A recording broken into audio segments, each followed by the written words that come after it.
गुजरात का अहमदाबाद, अहमदाबाद में फतेहगढ़ एक एरिया है। उस एरिया में एक कॉलोनी है गोकुल धाम सोसाइटी, मकान नंबर A/6। यहां पे इस गली में एक सब्जी वाला आता है। सब्जी वाला आने के बाद में वो सब्जी की आवाज लगाता है, तो एक महिला जिसका नाम रूबी अंसारी है वो बाहर निकल के आती है, आके सब्जी खरीदती है। तो इसी बीच वो सब्जी वाला कहता है कि बहन जी थोड़ा सा पानी मिलेगा पीने के लिए। तो वो महिला उसे अंदर से पानी ला के देती है, वो पानी पीता है। पानी पीने के बाद कहता है, बहन जी आप कितनी अच्छी हैं, आपने मुझे पानी पिलाया, मैं कितनी देर से प्यासा था। एक दो घर में पहले भी मैंने पानी मांगा है लेकिन मुझे पानी नहीं पिलाया किसी ने, आपका बहुत बहुत धन्यवाद, आपने मुझे पानी पिलाया। बहुत सारी दुआएं देता है, बहुत सारे अच्छे से उससे बात करता है और बातों बातों में वो उससे बात करने लगता है और कहता है कि बहन जी आपके घर में कौन कौन रहता है।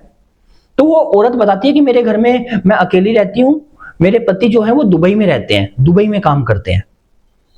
इतनी बात करने के बाद में वो वहां से निकल जाता है। निकलने के बाद में कुछ दिन बीतते हैं, लगभग 10-15 दिन बीतते हैं। बीतने के बाद में दूसरा सब्जी वाला आता है और वो आके सब्जी बेचता है। फिर ये जो रूबी अंसारी है ये सब्जी खरीदती है और सब्जी खरीदते हुए वो इससे बातचीत करता है और कहता है देखिए बहन जी आप कितनी अच्छी हैं, कभी झगड़ा नहीं करती, लड़ाई नहीं करती रेट के ऊपर। पिछली गली में आज ही मैं सब्जी बेच रहा था और पिछली गली में ना मेरे साथ इतना झगड़ा किया, ऐसे किया वैसे किया, 2-4 बातें करता है और धीरे धीरे बातें शुरू होती हैं इन दोनों की। सब्जी वाले के साथ में रूबी बात कर रही है। तो वो कहता है कि बहन जी आपके पति कहाँ रहते हैं, बातों बातों में आगे बढ़ते हुए। तो वो कहती है कि मेरे पति थोड़ी दूर में गांव है रामपुर बिहार में, वहां पे रहते हैं, कुछ दिन के लिए वहां गए हुए हैं, लगभग 1-1.5 महीने से वहां गए हुए हैं, अभी मेरे साथ में नहीं है, कुछ दिन बाद आ जाएंगे। तो उसके बाद में वो भी निकल जाता है। कुछ समय बीतता है, अचानक से पुलिस आती है और जो ये रूबी अंसारी है इसको गिरफ्तार करती है। उसके बाद में जो हत्याकांड का खुलासा होता है सोच के आप हैरान रह जाएंगे दोस्तों। नमस्कार दोस्तों, मैं अमर चौहान हाजिर हूं आपके सामने एक और कहानी लेकर। इस केस में आपको पता चलेगा लव मैरिज की थी इस लड़के ने, जिसकी का मर्डर हुआ है, जो 1 साल से किचन के अंदर दफन था।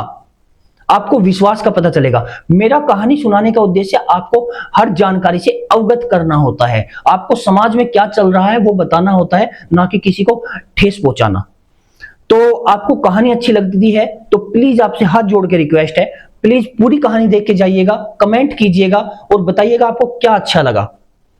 दोस्तों पिछली वीडियो में एक कमेंट आया था, उस भाई का आपके लिए बहुत बहुत धन्यवाद, उसने कमेंट किया। जो भी कमेंट करेगा मैं अक्सर वीडियो में नाम लिया करूंगा। तो चलिए अब बढ़ते हैं कहानी की ओर।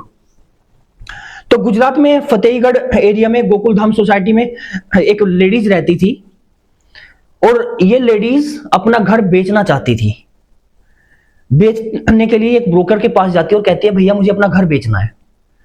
तो ब्रोकर कहता है कि ठीक है आपका घर बेच देंगे, आपका घर के जो कागज हैं वो दिखाइए और जिसके नाम है उसको भी बुलाइए, क्योंकि जो भी होता है प्रोसेस वो तो वही करेगा ना, जो नाम जिसके नाम पे दर्ज है।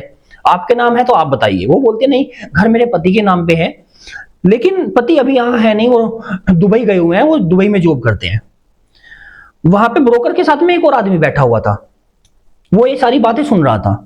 कुछ दिन बाद दोबारा फिर ये औरत जाती है, बोलती है कि मेरा घर बेचना है। तो बोलता है कि बहन जी आपसे कहा था कि आप अपने घर के पेपर मुझे दे चुकी हैं, उस आदमी से मिलवाइए जिसके नाम पे घर है।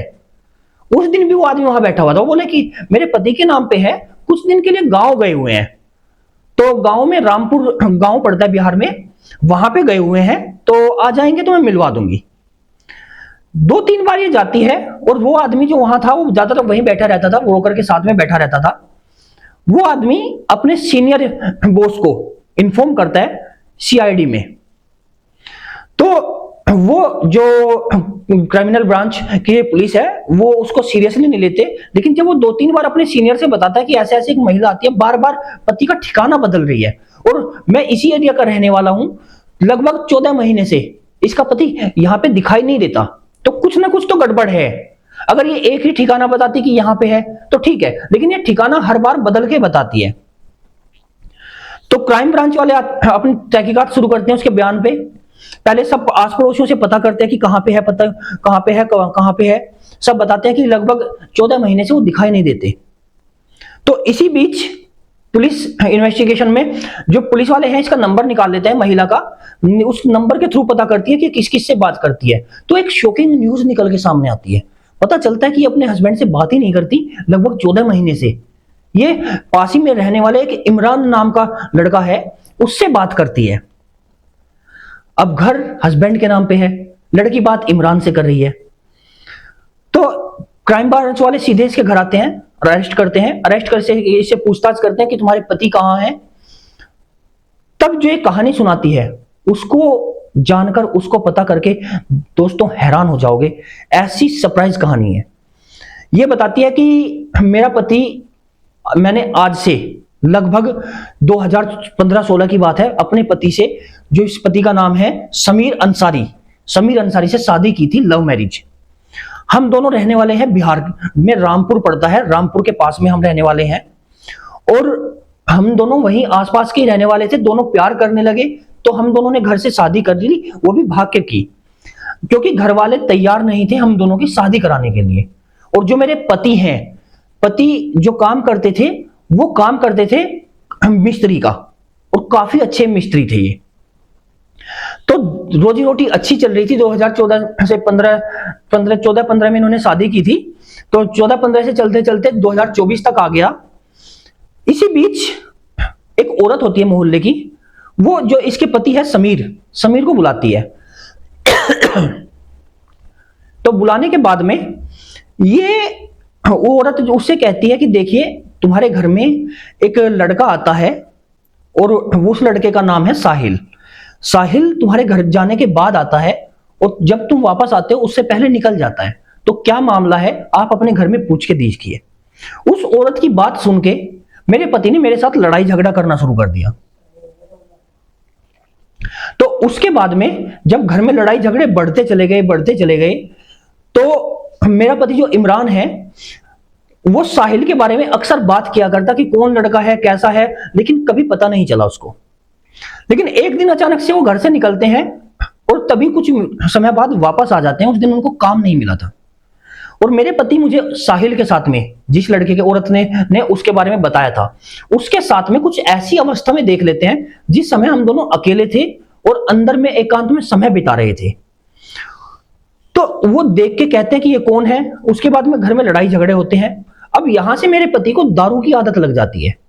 जब दारू की आदत लग जाती है तो दारू की आदत लगने के बाद, दारू पीने के बाद में वो मेरे साथ मार पिटाई करते, लड़ाई झगड़ा करते। मार पिटाई और लड़ाई झगड़ा करने के बाद में वो अक्सर मुझे गालियां देते। ये काम चलता रहा, ये सिलसिला चलने लगा। समय बीतते बीतते अक्टूबर का महीना आ गया, अक्टूबर 2024।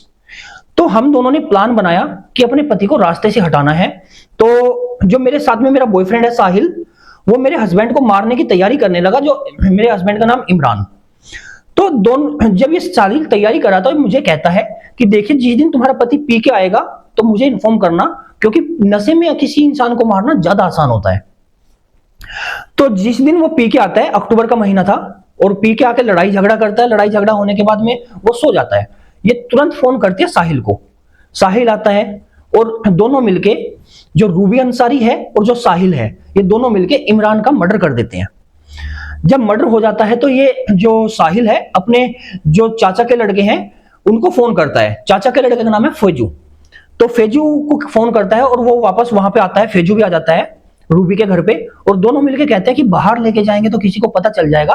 रात भर दोनों गड्ढा खोदते हैं। सबसे जो कमजोर एरिया था वो किचन का था।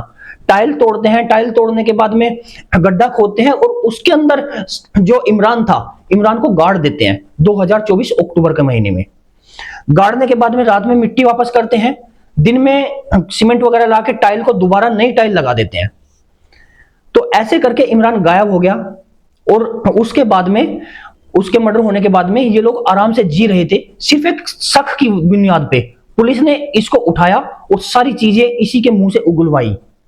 अब फिलहाल के टाइम पे रूबीना अंसारी, साहिल और फैजू, ये तीनों के तीनों गिरफ्तार हो चुके हैं। 5 नवंबर सुबह लगभग सुबह 11 बजे के आसपास क्राइम टीम ब्रांच ने आके इन्हें गिरफ्तार किया। तो दोस्तों आज की कहानी आपको कैसी लगी जरूर बताइएगा। मेरा उद्देश्य आप तक कहानी पहुंचाना है, कोई सच्ची घटना पहुंचाना है, तो अपने कमेंट जरूर करके बताइएगा। मिलते हैं किसी नेक्स्ट वीडियो में, तब तक के लिए नमस्कार।